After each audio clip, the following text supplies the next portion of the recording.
Someone in your group is dead. Not a stranger, someone you hunted with. Someone who sat beside you at the fire last night. Someone whose voice you knew. And now, they're on the ground and they're not moving, and something inside you doesn't know what to do with that. This is the oldest problem in human history. Not how to find food. Not how to survive a predator. This. What do you do with the people you loved after they stop being people? And the answer, the real answer, is one of the most revealing things we know about what it means to be human. Let's start with what separates us. Every animal on Earth deals with death. Elephants pause near the bodies of their dead. Chimpanzees carry deceased infants for days, sometimes weeks. Crows gather around fallen members of their group in what researchers describe as something that looks uncomfortably like a vigil. But no other animal buries its dead. No other animal places objects beside a body. No other animal builds a structure over the place where someone died and returns to it years later. That is entirely ours. And it starts much earlier than most people think. The oldest evidence of deliberate burial we've found dates back roughly 300,000 years, not from modern humans, but from one of our ancestors, Homo naledi, deep inside the Rising Star cave system in South Africa. A species with a brain 1/3 the size of yours, deliberately carrying their dead into the darkness of a cave system that required navigating narrow passages by torchlight just to place them there. We don't know why, but the fact that they did it tells us something that changes how we think about the human mind entirely. The impulse to do something with the dead, to not simply leave them, is older than our species. By the time anatomically modern humans arrive, roughly 300,000 years ago, the practice had deepened into something far more elaborate. In Skhul Cave in Israel, dating to around 100,000 years ago, archaeologists found a human burial with a boar's jaw placed deliberately in the man's arms. Not food, not a tool.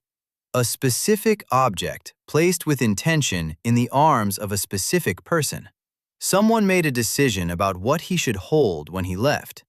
In Sungir, Russia, 34,000 years ago, researchers uncovered 2 children buried head-to-head. Their bodies were covered with more than 10,000 mammoth ivory beads, each one individually carved, each one requiring roughly 45 minutes of labor to produce. The math is almost incomprehensible.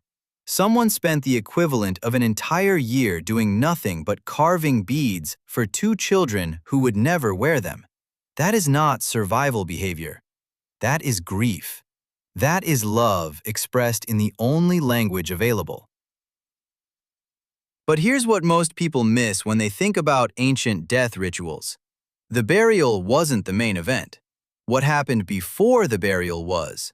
Anthropologists studying modern hunter-gatherer groups, the closest living window we have into how ancient humans behaved, have documented something consistent across dozens of cultures with no contact with each other.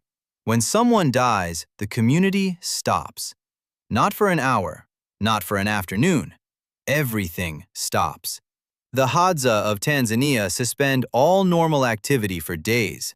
The Kungsan of the Kalahari gather immediately and stay gathered.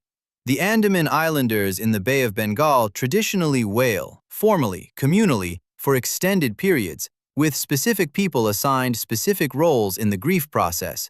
There was a structure to mourning, a choreography. It wasn't just emotion spilling out. It was emotion being held and processed collectively by the group. Because here's what ancient humans understood that modern life has largely dismantled. Grief is not a private experience. It never was. For 300,000 years, when someone in your group died, the people around you didn't send a message and go back to work. They sat with you. They stayed. They cried together and told stories about the person and didn't leave until something had shifted in the air. The mourning period wasn't a disruption to normal life. It was a biological and social necessity built into the structure of how humans function. And then there are the objects. Across every burial site from the last 100,000 years, one pattern repeats without exception. The dead are not sent away empty. Tools, weapons, jewelry, food, pigments, usually red ochre, the color of blood, the color of life. In some sites, flowers. In Skhul Cave in Iraq, a Neanderthal burial from 60,000 years ago showed pollen clusters from at least 8 plant species placed around the body, some of them with medicinal properties. Someone brought flowers to a funeral 60,000 years ago. The objects weren't random. They were chosen. They were personal. They reflected who the person had been while alive, their role in the group, their status, their relationships. A hunter was buried with his spear. A child was buried with toys. An elder was buried with the tools of whatever craft they had spent their life practicing. This means ancient humans had a concept of the person that extended beyond the body. They understood that identity, who you are, what you do, what belongs to you, was something that needed to be acknowledged even after you were gone. That is a theory of selfhood. That is an understanding of individual identity sophisticated enough to require ceremony. What were they actually thinking? We can't know exactly, but we can reason from evidence. The placement of objects suggests a belief, or at least a hope, that something continued. That wherever the person was going, they might need their tools, their beads, their flowers. You don't pack someone a bag unless you believe they're going somewhere.